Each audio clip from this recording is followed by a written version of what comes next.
Hi, I'm Rick Dancer, and we are live. Welcome to Eugene, Oregon. Oh, I look warm. I look hot. I've been outside doing a show, and it's warm out there. So I was taping up some interviews for a client with some local restaurants and finding out some of the innovative things. And it's pretty amazing what people are doing out there to innovate. So just so you know, when I'm looking down, that's you folks at Instagram and HGTV. And up here is all my Facebook pages on StreamYard.com. So I have some concerns. I saw the governor's press conference today, and we're opening up to phase 2 in some areas. And that would probably include the place where I live. But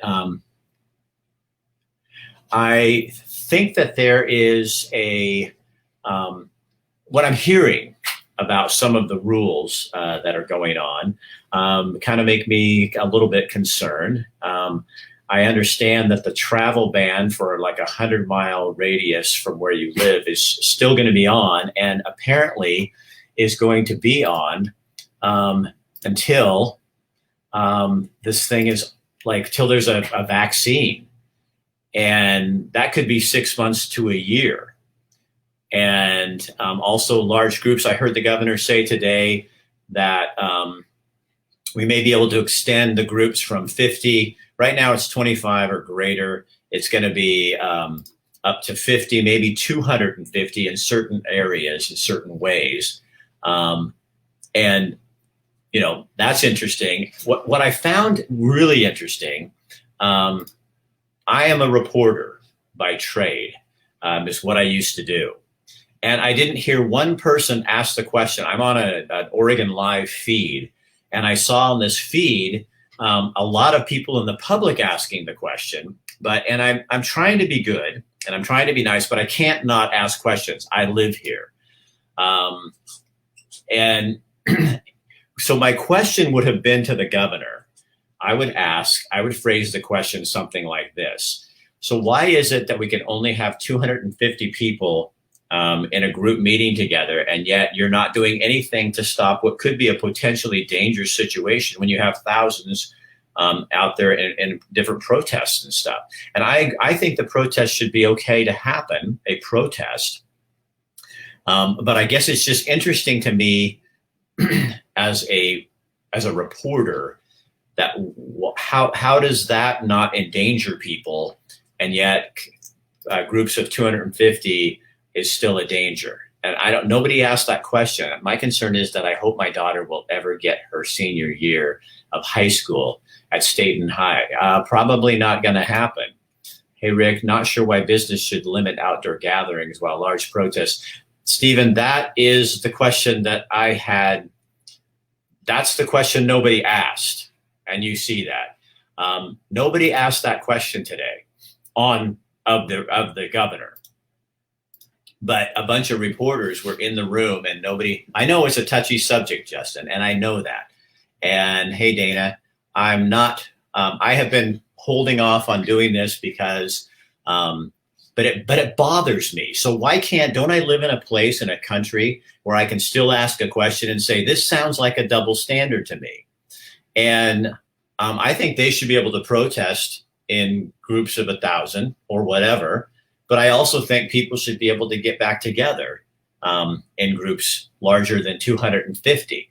But why is that inconsistency there? That's what I understand. It's inconsistent, and I'm inconsistent too. We all are at times, but it bothers me because I think I've seen paperwork from before that had said there wasn't going to be anything, a phase 3 until the vaccine or better testing or something like that. But I kind of thought maybe we were getting past that. Now, David, I don't know for positive that's true. So that's what I heard today from a friend who knows, is in the know. And what I'm doing is I'm getting a hold of the local liaison to the governor's office and trying to get an answer to that. But I also, life is full of a lot of double standards, isn't it? And it's not like they can control people that are protesting. Okay. Yeah. But does my question make sense? I think it does. And I think it has to be asked. And again, this is not, you can't ask questions if it's different than what they want you to think. Yeah. Okay. No more 100 miles. They arrested out of staters in protests that caused damage. So I'm going to try to find out more about that. She also said 100 in an outdoor setting and 200 in an indoor setting. That's right, Sharon. I did hear that as well. And like I said, I didn't listen to the whole thing, but as I've been doing things this afternoon, I've heard more. And that one, the travel ban that's still in effect, concerns me because the hospitality industry is going to have a hard enough time getting past this. And I don't, how do you do that when you can't? How long is that going to be? Now, hopefully, they're leaving it open ended so that at some point, they can change their mind because they can always do that. But I guess. Elisa, thank you. The hand is feeling kind of shitty right now. It's been a long day. I've done a couple of interviews, and the more I do, the more it kind of hurts like that. Yes, I've been wondering this too. How do they get permits for forests when gatherings were limited to 24 in phase one? I don't know, but I think and you guys, I think, and I'm trying to be really, this protest should be about a bad cop, not a black person being murdered. Well, I think it can be about a black person being murdered because it was a terrible thing that happened. So I'm not discounting what you're saying. I'm not trying to, Brent. I just think it is there. We have a racial issue in this country. I'm going to have to watch your press release. And like I said, I didn't see, thanks for your advocacy and getting answers. The lack of transparency makes it hard for us regular folks. It's really hard to know what's going on. And I didn't hear any of this. And like I said, I didn't watch the whole thing, but local people were briefed on this, and I'm trying to get a hold of the person who was the briefer. No more looting, please. Everyone be safe. We are Eugene. Love one another. Justin, I love that. Exactly. Stop the looting. I just got back from traveling. I was at the coast. It was 110 miles or something. I want some consistency is what I'm looking for. Heading down there on the 15th, ready to spend in Lane County. Well, Andrew, we got plenty of places for you to spend. There's a lot of places that are open, some real innovative ways to do business and to order your food, and it doesn't have to feel weird. Springfield police are racist profiling cops. My 12-year-old son jogs with a reflector vest and running clothes straight. A student in 6th grade. I need your help, Rick. Hey, is Jacob, Jacob, can I ask you, is your son, I hope I'm doing this the right way. I'm just trying, but so I'm guessing that your son then is black. Is that there is no consistency. I agree. Rick, to answer, the voice of Oregon. No, actually, you guys are the voice of Oregon. I just know how to get your voice out there. Out of concern for my fellow neighbor, without public shaming and threats of $1,000 fine. I don't understand. Oh, where do you live, Ryan? You come down here. My barber will cut your hair. I got mine cut yesterday, man. I'm so fucking happy. I'm sorry, guys. I didn't mean to ignore you down here. I see you down here. 1,800 miles here. Chris, you're breaking the law. Oh, with all the riots, we're going to get a rise in coronavirus and we'll be back to phase one. Carrie, that is another concern I have, is how, we're putting such restrictions on most of us, but then when that goes on, I see those and I'm proud that people are standing up for people, not the riots, but in the protests. But I'm concerned that that's a lot of people. I'm not being allowed to get in groups like that because it's supposed to be a health problem. So why isn't that different? I don't know, Sarah. I'm going to try to find out more on that. I think they're just trying to encourage. I don't think anybody's going to go out and look for you. Yes, dark black. Jacob. Okay. I hope I wasn't offensive. Jacob, would you get a hold of me? I would love to talk with you. Sort of one virus to another. We appreciate you, Rick, here at F45. Thank you. We are very concerned about COVID as well, and we really support the protest at the same time. It's a toss-up. I support the protest. I do not support riots. Are you live now? Virginia, I am live right now. I need sports back. That's going to be an interesting thing because a lot of people, it's going to come down to that. People kind of going, what is going on? So again, that is just what I heard. I'm trying to confirm that. But I'm pretty sure from who I'm talking to that that's probably true. But so apparently the travel ban and some other things, not a lot was lifted in phase 2. And I want to find out more about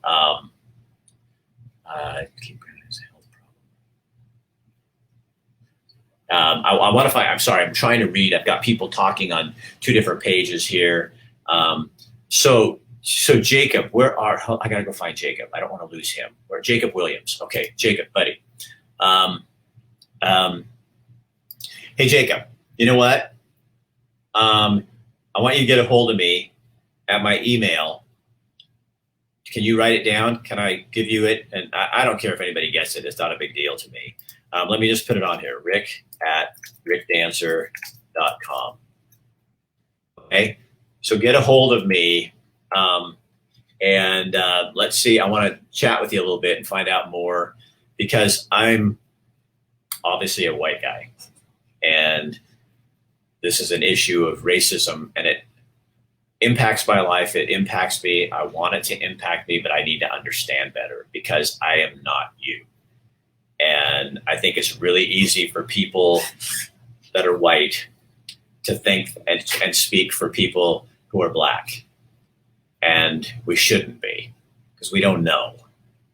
I talked to a guy yesterday and I don't get up in the morning and have to worry about people treating me differently because of my skin color. I don't.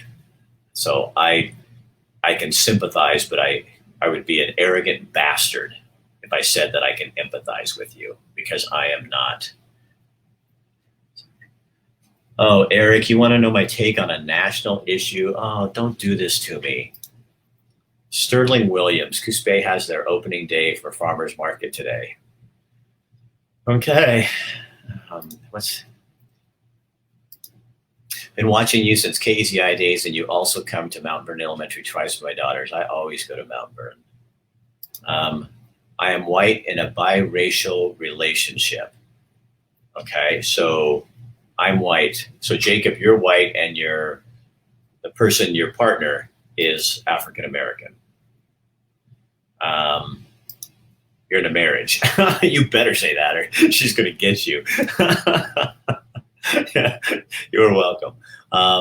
Yeah, get a hold of me, and we'll see. I don't know how we'll do that. We'll just figure it out. Do you know what is going on with Baker County ruling the Oregon Supreme Court? It's back. It went back to the Baker City judge. And now they're going back. And I heard something on the radio about this the other day. I think they argue it through and then it could end up going higher to the Supreme Court or to the Ninth Circuit Court of Appeals or something. Half my friends are black. This isn't a problem nationwide. It's a problem in very large cities.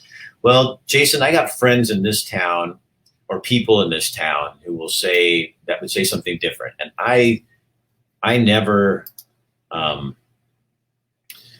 want to, how do I say this? Do you guys realize how open I am to you? Laugh out loud. Okay, I won't do it to you. All good. LOL. I was just curious about attacks on journalists from a journalist perspective.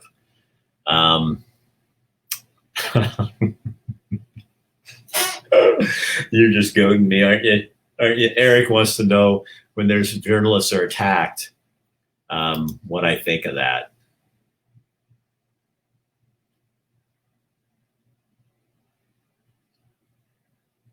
Rick, if you want to share it, that's fine. I'm fine with that. Go back up and read mine. Oh God, Virginia, it's so far. There's a lot of people coming on here. Eric, I do want to answer your question.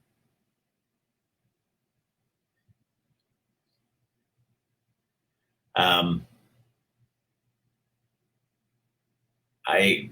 don't know. If I'm a journalist and I choose to go to a situation where there's a riot or a protest and I get injured, I guess that's on me. I would probably still do it, and I did it. I went to some really dangerous things, and I didn't get hurt, but I'm putting myself in a place like that. Um, am I special because I'm a journalist? No, I don't think so. Um, I don't have an anonymity because I walk into a situation. If I walk into a dangerous situation, and I would, because that's my job, and I enjoyed that. I like being part of being up close and doing what I do and that kind of stuff. But if being in that situation gets me injured, I guess that's part of the risk of my job. So I don't know, Eric, like, just for the record, I don't know who you're talking about or what you're talking about. And I don't pay attention to the media. So I don't know if anybody got hurt. I'm not saying anybody should get hurt. I'm just saying if you're going to go to a riot where they're burning down buildings and stuff, and then you end up getting hurt, that's kind of at your risk. We took a trip to Boise back by our vehicle, not air. That's about 100 miles. Oops, Barb, you are such a scoundrel. You're terrible.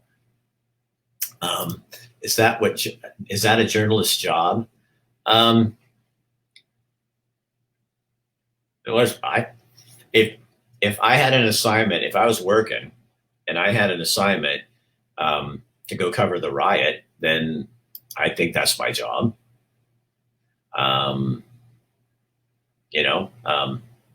And I never had a problem doing that. That's fair. Yeah, I get your take. I've started a folder of instances of cops targeting the press. That's all I was curious about. Thank you for your time. You are so welcome. No, if people are targeting the press, that's bullshit. But if I'm, in the midst, and I had a really good friend of mine who was an anchor, and she went on a forest fire, and she was out there, reporting on it. And one of those planes with the retardant flew over her and dumped it, and it landed on her. Well, and it was kind of funny, but because I was in the studio and she was out on the scene, but it was, what are you going to do? It was her things. I have 140 accounts so far. Wow. So they're targeting them.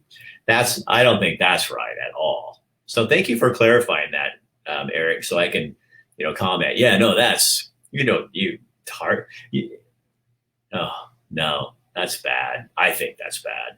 I mean, I don't think, people are there to do their job and cover their story, just like police are there to protect people and, and that kind of thing. So I don't know. That doesn't work for me.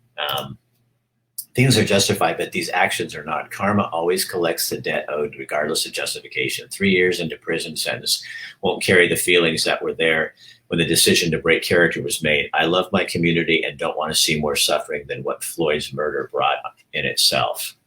Can you not cover certain items? Me as Rick Dancer, I'm not a journalist anymore. I ran for public office. I quit my job as a news guy, and now I do this. I give people a voice, and I have clients and customers. I also do a travel show that we go around the Pacific Northwest and tell the stories of rural people who are voiceless. And so we give them a voice. That's my whole thing, is giving people a voice. I live downtown Eugene. I'm afraid to walk my dog after dark anymore. I'm a 60-year-old woman who agrees that change needs to come. I don't deserve to be terrorized in my own neighborhood. I would agree. No, you don't. No, I'm not with you. Praise the fire. Yeah. And thank God for all I'll tell you, and Eric, this isn't in relation to you. I'm talking about Eugene here. I went with a friend to lunch today, and a whole bunch of cops came in and they were doing a training. And so I'm talking to them. I'm just going to ask you too, Vicki, is there any pushback when you are behind the desk and the director asks you to do a story, Rick? Well, okay. Anyway, so I saw a bunch of cops there, and I thanked them for what they've been doing to protect our community and stuff. And they were so appreciative. And that's how I really feel. And they know that I'm supportive of them. But these are not people that are killing people. These are our Eugene police officers. Okay, so Matt, I was going to ask you is there any pushback when you were behind the desk? Okay, so I'll tell you now because I'm not on the news anymore, so I don't give a shit. But when they used to send me out to stories like a murder happened in a neighborhood, and honestly, Vicky, this kind of relates to yours. If you're assigned something, you're going to go do it. You have to do it. But they used to send me out because I covered crime. And so I went out, I used to go out and they'd say, okay, go in the neighborhood and ask people questions if they knew the guy who died or something like that. And I just hated that. So I never did it. So you know what I used to do? My photographer and I'd go out. Now all my old bosses are going to be on here going, what the hell? So we'd go and I'd find houses that I don't lie. So I'd find houses where no one was home. I'd knock on the door, nobody'd answer. I'd go to another house where nobody was home, knock on the door, nobody'd answer. Go to another house, knock on the door, nobody'd answer. Then I'd call my news director or my assignment editor and say, I've knocked on 6 doors and nobody answered, so I can't get anybody to talk. And then I'd go back, so I'd never get their stories. Because I think that's so sleazy. Like, you're going to go up, and what are they going to say? I never thought Billy Bob would kill her. Huh.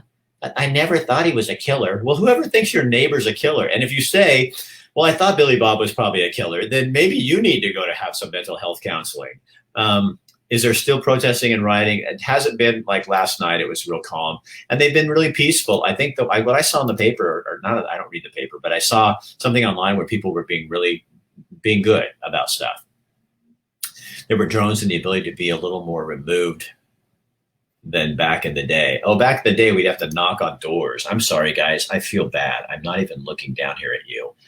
And not looking down at you over here on Instagram. Rick, come to my door.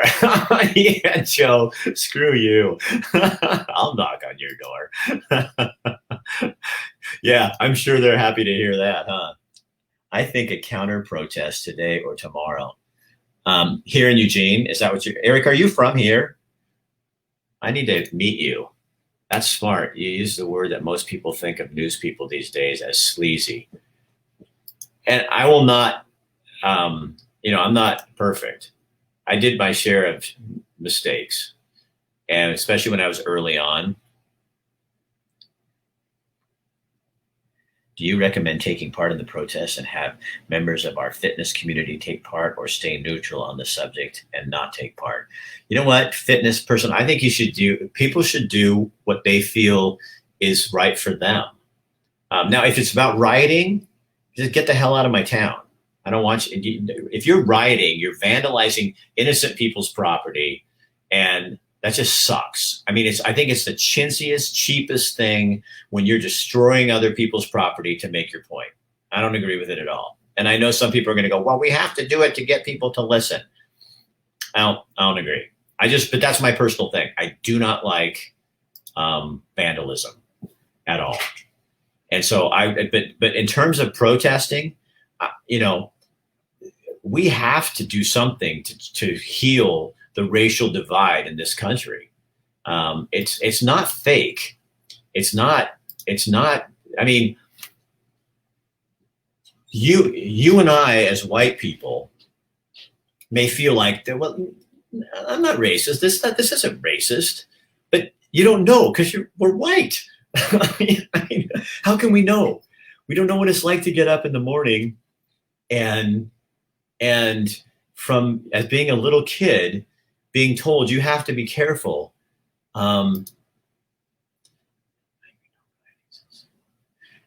That people are going to hurt you, or that they might take you out.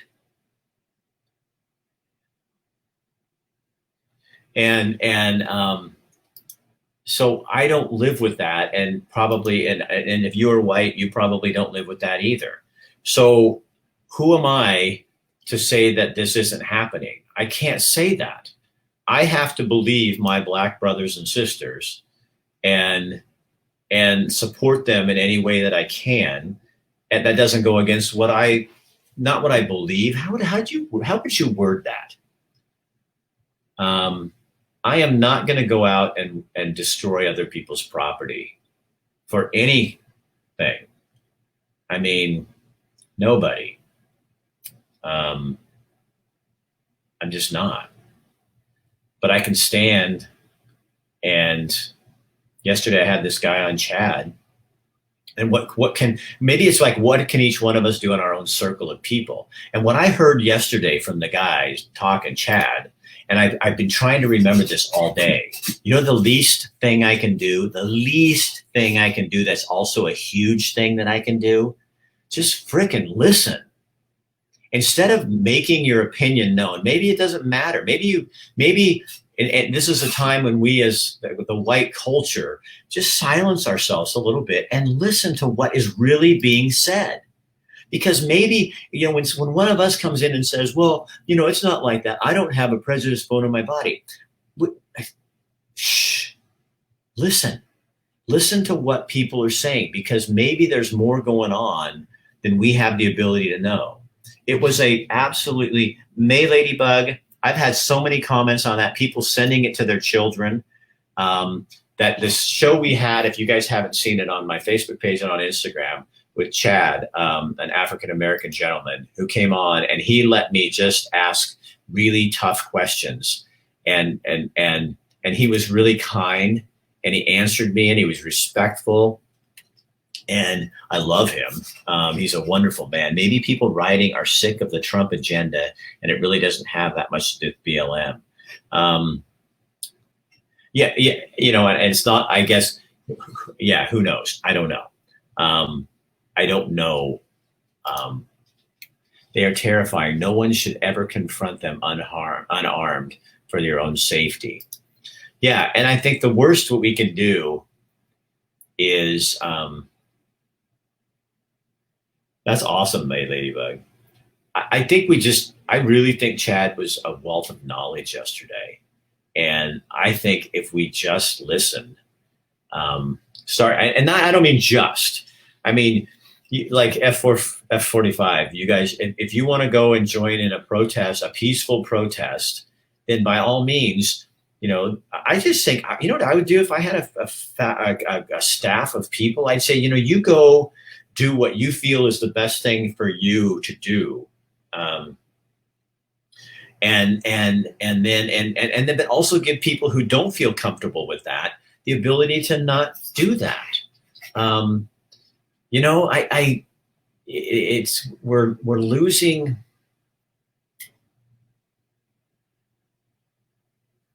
I hate the word kindness because it sounds so wimpy, but you know what? Kindness is really a tough word. You have to have huge balls or whatever, to be kind to people, I think. And especially when they're not nice to you. And to have a conversation where you're listening to people and listening to their pain and hearing their stories and asking good questions, not questions like, well, how come you feel that way? But what was it like to grow up in Eugene, Oregon as a Black child?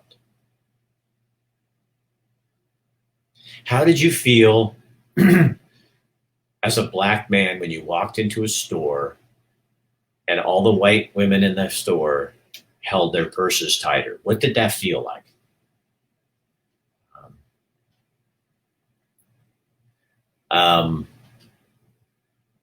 What can I do to not be part of the problem? I would not ask, what can I do to help you? Because I think that sounds arrogant.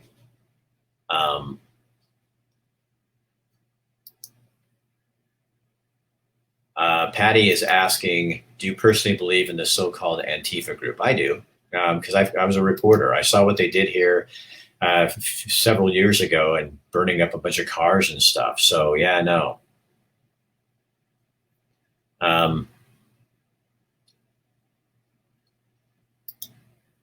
Not all Blacks are bad. I don't think I'm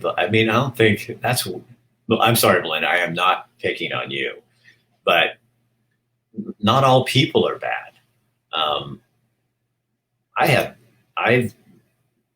I've met so many really cool folk. God, you guys are just, thing is to admit that we seem and see racism is prevalent in today's society. Many in very white communities don't have a clue. I didn't until last summer, one train ride across America in the summer. Um, but you know what, May Ladybug, I've got two conversations going here, guys, and I'm really sorry. Um, but you can read each other's comments up here. But May Ladybug, I really like you, and I just want to address that.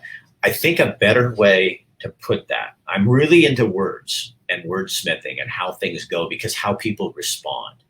And everybody's not going to respond well to the admit. I think it's important that everyone is open to the idea that they may not understand how prevalent racism is, and that to better understand, they need to hang around some people who are African American or Latino or Iranian or Indonesian. And once you start having relationships with people, you realize, we're all just people. So thank you for the thumbs up. I'm not, like I said, I'm not trying to embarrass you. I just think, you guys, the way we talk to each other is so important. Yeah, and Jacob, exactly. Antifa is not the Black Lives Matters group. I love how engaged you people are and kind. Oh my God, where have you been all my life? I'm developing a really nice honor. Oh, somebody else yet. And right, and not all cops are bad people either. In fact, I know more good black people. I know more good cops. I know more good white people than I do bad. But for some reason, the bad ones always get all the attention. Admit our right privilege. Ask a POC, what can we do to support you, a person of color? So Marie, I'm just saying, and I said this to Mayday just earlier down here, is I think admit is the hard word. And you have to be careful how you say things to people, because when you want to invite people in with words are so important. We don't understand that in our culture. To me, a better way to say that is to be open to the idea that you may not understand what white privilege is and what racism is. And then find people who can just kind of talk with you about it and educate you about it. Because if you tell people, you have to admit that you're going to drive people away. We have to be inviting with our language, I think. And Maria, I am not picking on, and I don't disagree with you. I'm just saying how we say this is now. Here's a great statement from Mr. Jacob. Cops need to police angry cops. I have a story I am working on, and I can't say one single word about it. Not one. But that's a big problem. And I'm working on it. I've got people talking to me, and there is a story there. But that is for another day. But Jacob, buddy, you and I are going to get along just fine. Behavior is contagious, and we need to behave the way we want others to behave. Yeah, I agree with you, Jennifer. The problem is then we have an expectation that people are going to be nice to us. I learned a long time ago, there's people that just hate me. So, okay. You talk your truth and they don't like you. For those that don't know, please share what your opinion of Antifa is. Amen, Jacob. You guys are just, I'm sorry, guys. Cops need to be held responsible from inside and outside sources at the same time. I agree. It's a huge story. It really is. You guys are just, thank you. My wife is about to come on. Oh, I wish she was on Instagram. I'd bring her on live. God, you guys, I don't judge by color. I judge by their attitude. And I do remind that how bad their treatment is. The last 5 minutes, time to share trials and tribulations. You guys are so freaking kind.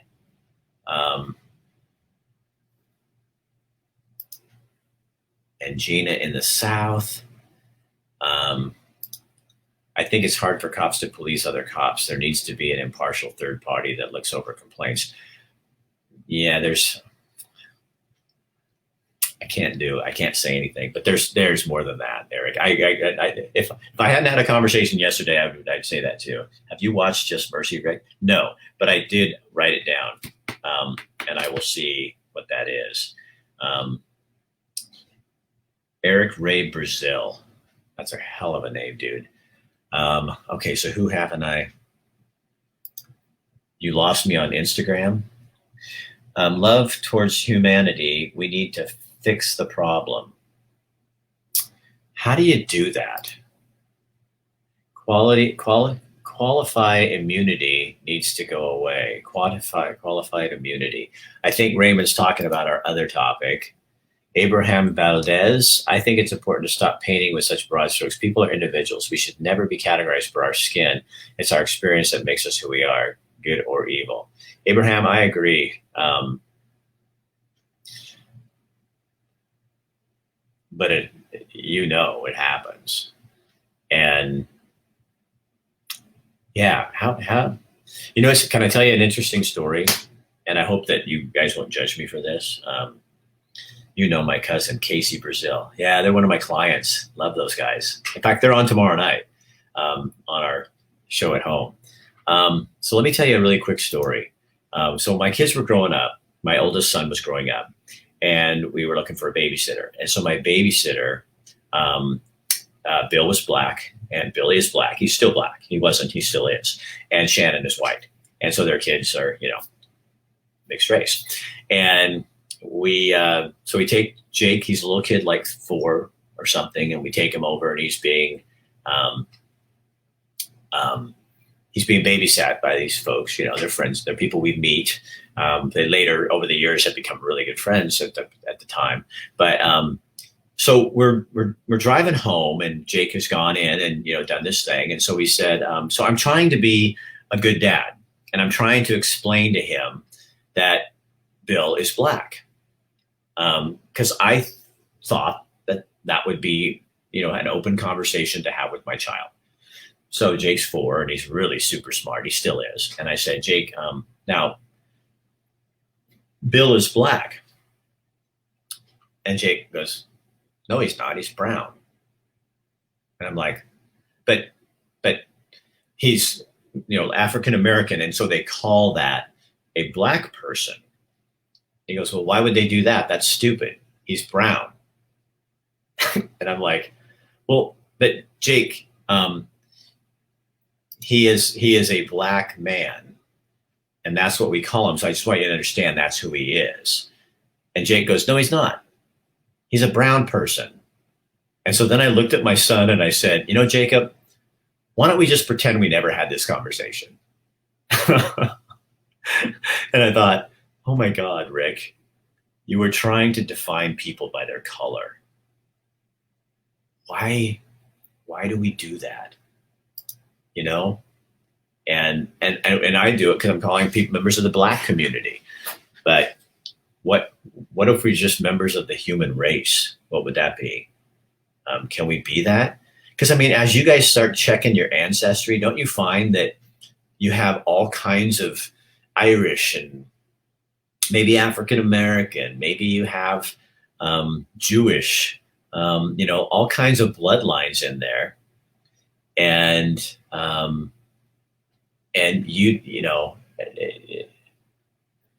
want to learn. I want to understand this better. Chad really opened the door for me last night.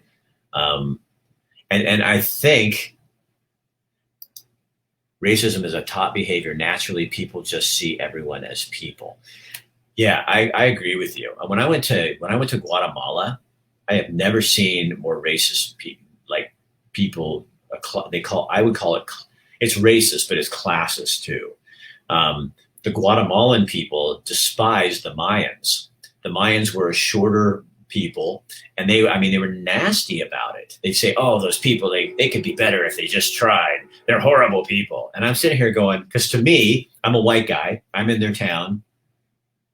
And I'm looking at them going, well, you're all of a race of Latin America. But they were so angry about those people. And I came home, I go, oh my God, racism and classism is everywhere. Can't force people to like each other. It's not about changing the bad people. It's about making sure they aren't a position of power to use their hate. That's a good point, Swanson. I think it shouldn't matter what color we are. We all look the same on the inside. Yeah, you peel off our skin And we are humans living in a world. I love that. I want to understand more of all people go through with a reason. You know what I want to do? I want to understand. I want to. I want people to just. Are you guys all sensitive about, you know, conversation? Why can't we just be fucking nice to each other? You know, what? Why do we have to be right? Why do I have to know everything? Why do I have to be, you know, why do I have to, why do I have to believe what you believe? Why can't I believe what I believe and you believe what you believe? As long as it doesn't oppress people. You know what I mean?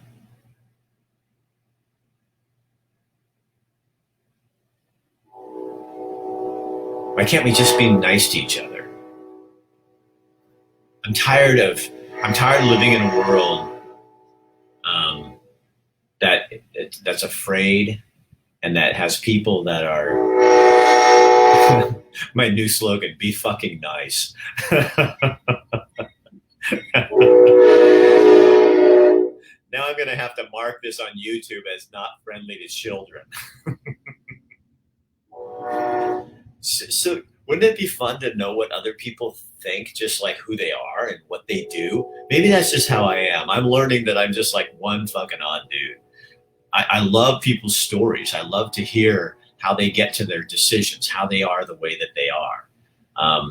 I love people in the different abilities community, formerly to some called the disabilities community. But if you hang around them very much, you realize that they are not disabled. They have so many great abilities. But why don't we just kind of take? I'm now some of my. You know what has enriched my life like the most recently? I have a ton of friends who are felons, out of prison, and they're in important positions in my life. Um, Two of them are like my brothers, and I love them, and I will fight you if you try to hurt them. And I learned so much about myself and the world by listening to their experiences in jail. Um, I sometimes say the Hispanic couple, no feelings of their color to define, say, my husband and I, sure, that's considered racist. Am I right? I don't know. I'm white. Maybe that's my new answer. Yeah. Oh my God. Why don't we be fucking nice? And I don't know, I'm white. And not in a derogatory way, but maybe that's just like, I kind of think that's genius, actually. Oh my gosh. You love the sound of the train? I do too. It's right outside my office. Great t-shirt slogan. What? I don't know, I'm white, or it's the fucking one. Where's Brian? What? Who's talking to Brian? Is Brian on here? That's hilarious. Same here, Vicky. I didn't know racism was still alive until I joined the military. Um, so I'll make you a shirt. Eric, you know what? I do a show with Eric's. Is it your cousin? At Eugene Mattress Company. And I have a show over there on Facebook, and it's called In Bed with Rick Dancer. And so I had, up until COVID, I had people get in bed with me and we'd have a conversation.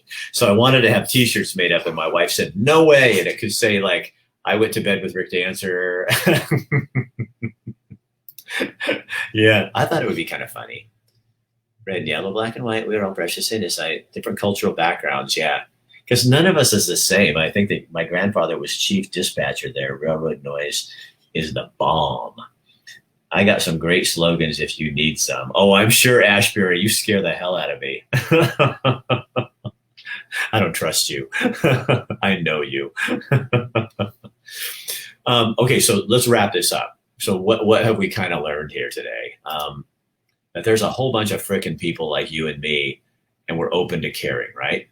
Okay. You agree? Are we open to caring? There's a whole bunch of people like you and me. Are we willing to not, are we willing to listen instead of having to be right? And are we willing to have that conversation with people and listen to them and assume that they have the best meaning? Are we willing to do that? Heck yeah, me too.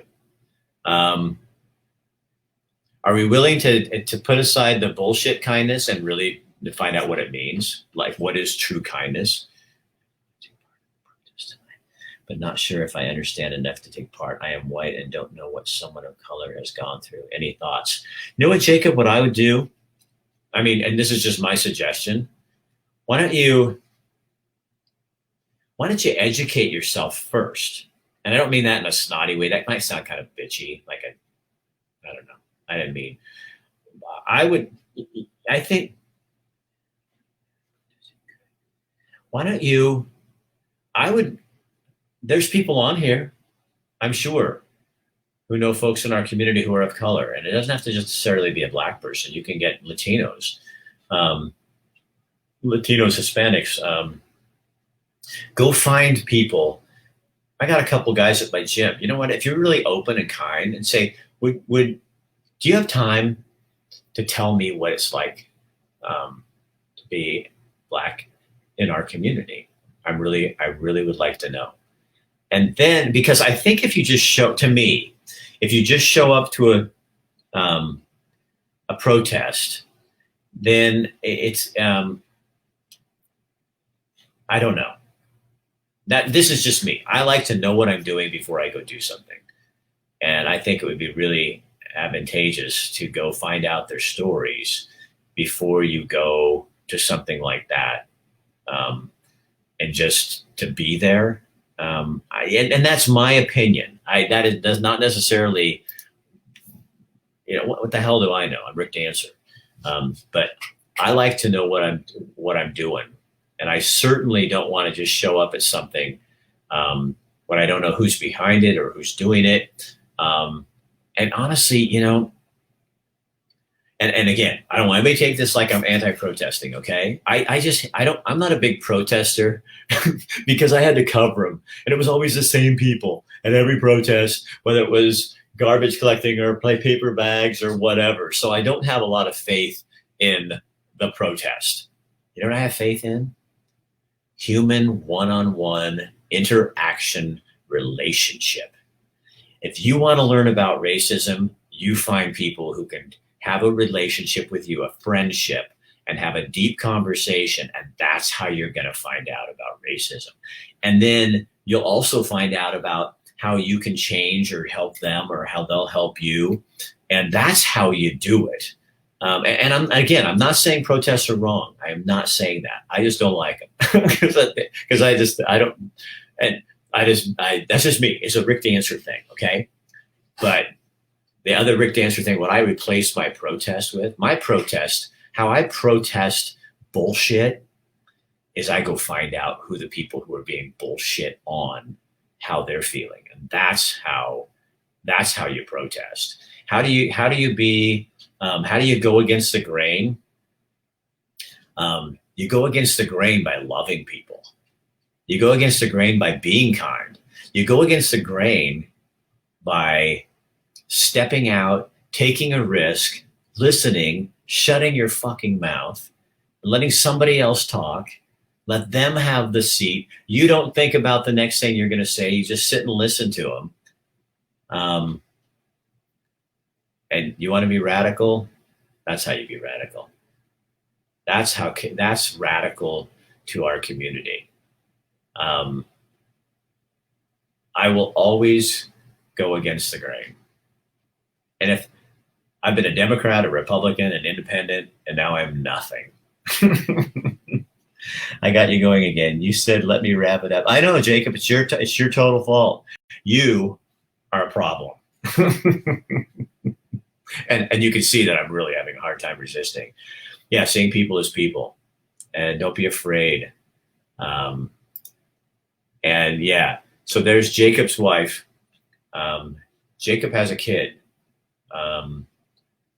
and he's African American. There's people out there who will educate you. But you know what? It's not about educating you. It's about having a friendship. Because when you fall in love with people, then all of a sudden, then you can protest. Then you can have, then you can go do the good stuff. But until then, I think sometimes we're just clamoring symbols, screaming about the next thing or this thing and that thing. And I'm 60 years old and I've screamed about my share of stuff. But when you step back and you get to know people and you give them the voice and shut yours, it doesn't mean you don't have an honest conversation with people, but let them talk. Or something, you are a voice. I am a voice. Let everyone, let God sort them out. I do what I do because when I was a kid, my voice was taken away from me by my own father.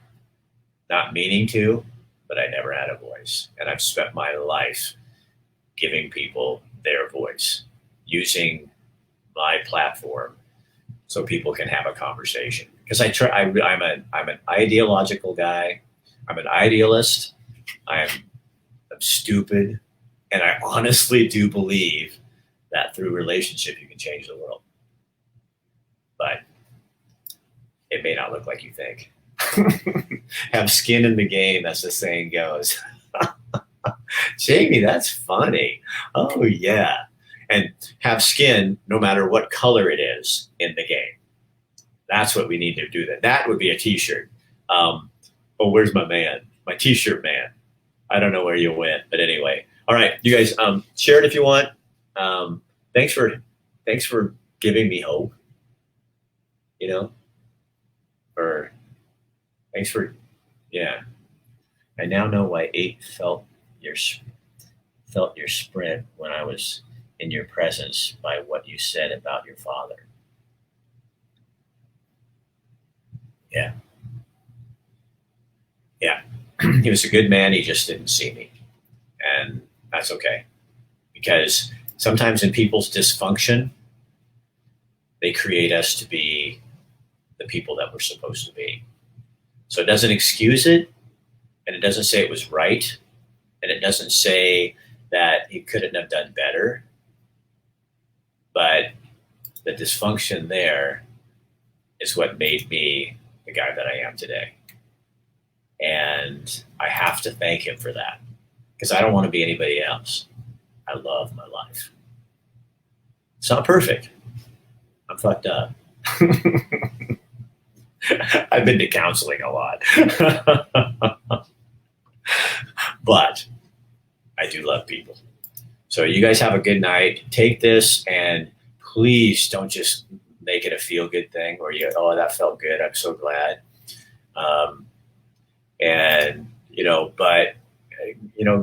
Go find people that are different than you and make your story more interesting. That's what this life is about.